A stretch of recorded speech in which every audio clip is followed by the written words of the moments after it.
Politicians in Colorado believe that the income requirements that landlords request are too high, and they want to cap the amount landlords request at 2 times the monthly rent.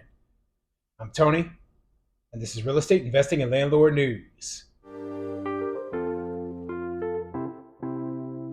All right, so I have an interesting article for you today. It's going over a proposal in the state of Colorado about the income requirements that landlords charge. Now, obviously, most landlords, at least the good ones, they use income requirements in order to weed out the tenants who can't actually afford the rent and won't be able to pay. And, it's a smart move. So I personally require that, any tenant who wants to rent my place makes 3 times the monthly rent in income. So, for example, if my rent is $1,000 a month, they have to make at least $3,000 a month before they actually qualify to rent my unit. If it's kind of close, where it's like, 2,900, then I might swing a little bit lower. But in general, it's 3 times monthly rent. And that's what most landlords do. Now, in bigger cities where the rents are higher, it might be a little bit lower or it might be a little bit higher. Depends on who the landlord is. Okay. So if you have a apartment that is renting for $5,000 a month and the person only makes $10,000 a month, well, $10,000 a month is still a significant amount of income. And they might say, well, that qualifies, even though it's only 2 times the monthly rent. Or they might say, well, the cost of living here is extremely high in, let's say, like New York, so we're only going to require 2 times the monthly rent. But that should be left up to the individual landlord and not the government. Like I said, my big problem with a lot of these regulations is that they try to mandate stuff onto landlords that, it should be left up to them. They should be able to operate their business in the way that they see is the most profitable and makes the most sense for them, and not have to deal with all of these huge, rules and regulations that regulate everyone without looking at the specific situation that each landlord is in. So before I get into the article, go ahead, hit the like and subscribe button. Maybe leave a comment down below and let me know what you think. What do you think of them making it so that landlords can only request income that is 2 times the monthly rent? I think it's a dumb idea. I think it's going to screw a lot of good landlords over, and they're going to end up with tenants who aren't going to be able to pay. This could lead to more people being evicted, more people who are struggling to pay their rent because, the landlord is forced to rent to them. And that's a horrible, horrible plan. So anyway, let's get into this article. This article is coming from coloradopolitics.com, and it says, lawmakers advance caps on rental income requirements, security deposits in Colorado. Under the proposal, landlords could only require tenants to earn 2 times the cost of rent. And let's get into the more specific article because they talk about the details. Coloradans with low incomes could qualify for much more rental housing under a new bill making its way through the state legislature. Most landlords require tenants to earn at least 3 times the amount they charge for rent. In 2022, the average monthly cost of a one-bedroom apartment in Colorado was $1,364. That means tenants must make at least $49,104 to qualify. The individual median income for Coloradans is just under $37,000, according to the most recent census data from 2020. If passed, Senate Bill 184 would cap minimum income requirements for tenants to twice the cost of rent. It would also cap security deposits to the cost of 2 months' rent, among other changes. So yeah, they also want to cap how much the security deposits landlords can charge. Now, the big issue with this is, right, they want to make it so that lower income tenants will be able to qualify for more expensive properties, right? And that's dumb. It is dumb because these income requirements, these aren't arbitrary rules, okay? We created them because we're trying to make sure that the people can actually pay the rent. Now, if you are a low income person and you're barely scraping by, you're more likely to be, to miss your rent payment than the people who make a much higher income. That's just the facts, okay? Lower income people are more likely to miss rent payments. And now you're going to make it even easier for them to afford something that they shouldn't be able to afford? That's dumb. I mean, what are they thinking here? It's kind of like when they were giving away the loans back during the 2008 recession, right? They gave away all of these horrible predatory loans to people who couldn't actually afford to buy these houses. They had non-fixed rate mortgages.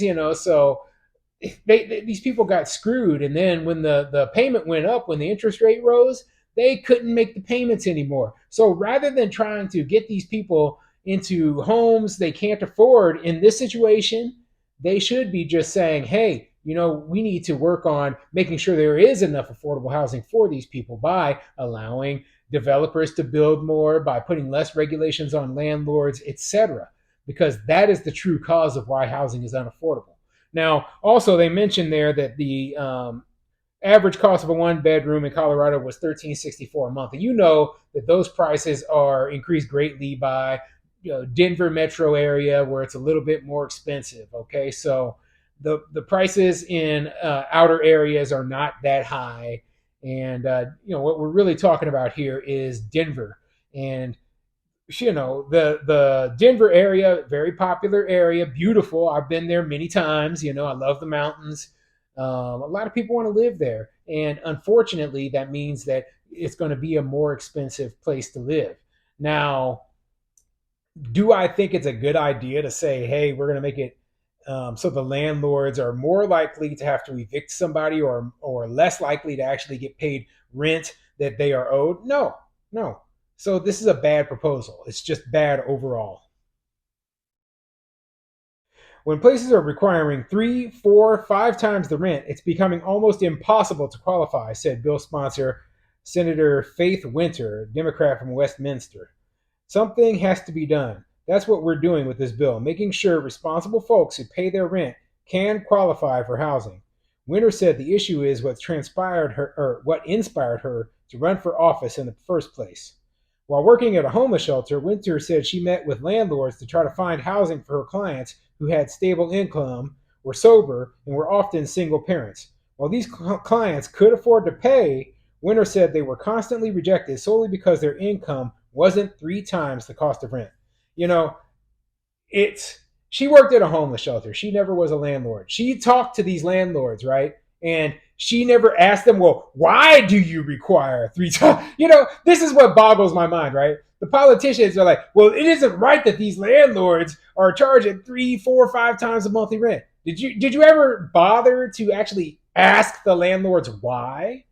Did you just think that they were just like, yeah, we just want to screw these people? No, the truth of the matter is that they are covering their own butts, okay? And when it comes to landlords who want to get a higher quality level of tenant, especially, well, the best way to tell that you're going to have a tenant in your unit who is going to pay the rent on time every month is based on their income, their credit history, their background, all of the things that they're always attacking. They want to strip rather than saying, hey, we're going to work on helping these people, bring their income up so they can afford something, or helping them find what they can afford. They say, no, we're going to strip the landlords down and take away their ability to do tenant screening and operate their business in a profitable manner. Proponents of the bill said it would close a loophole landlords use to discriminate against people who use housing vouchers. While landlords can't deny tenants for using housing vouchers, they can still require the tenant to earn a certain amount. Proponents said this is also particularly difficult for those who live on fixed incomes, such as older adults, veterans, and people with disabilities. And once again, we fall back into the whole housing voucher issue with Section 8, right? And that might be what this is really about, okay? Landlords are using that as an excuse because that is one of the only methods that they can use that works to reject these Section 8 tenants. Now, if a landlord doesn't want to participate in Section 8, they have to jump through all of these hoops in these places that make the requirement that you accept Section 8 vouchers. So, I mean, all of this is, it's ridiculous. It's absolutely ridiculous because, like I said, let a landlord operate the business they see fit. If they don't want to be in the government housing business, they shouldn't be forced to do it. Critics oppose what they view as excessive restrictions on landlords, and some argue that the bill's new requirements would lead to more defaults and evictions. The bill clarifies that tenants can raise discrimination as a defense in eviction proceedings, and it prohibits landlords from considering credit scores when evaluating potential tenants who use housing vouchers. So, yeah, they wouldn't be able to look at credit scores either. See, you know what? This is ridiculous, okay? They are just attacking landlords. They're trying to strip us of all of our ability to do any sort of tenant screening. And the only thing they care about is, they have this pie in the sky image that, oh, these poor victims, and these people will rob, steal, not pay their rent, trash their units, and then who gets caught with the bill? The landlord does, okay? I'm surprised that I haven't seen anything on Bigger Pockets about all this, because I believe the Bigger Pockets is based in Denver, Colorado. So you would think that some of their people would have already written a story on some of these crazy laws that are coming out of Colorado. But man, insane, insane. I'm gonna have to keep checking for updates and see what happens with this whole situation.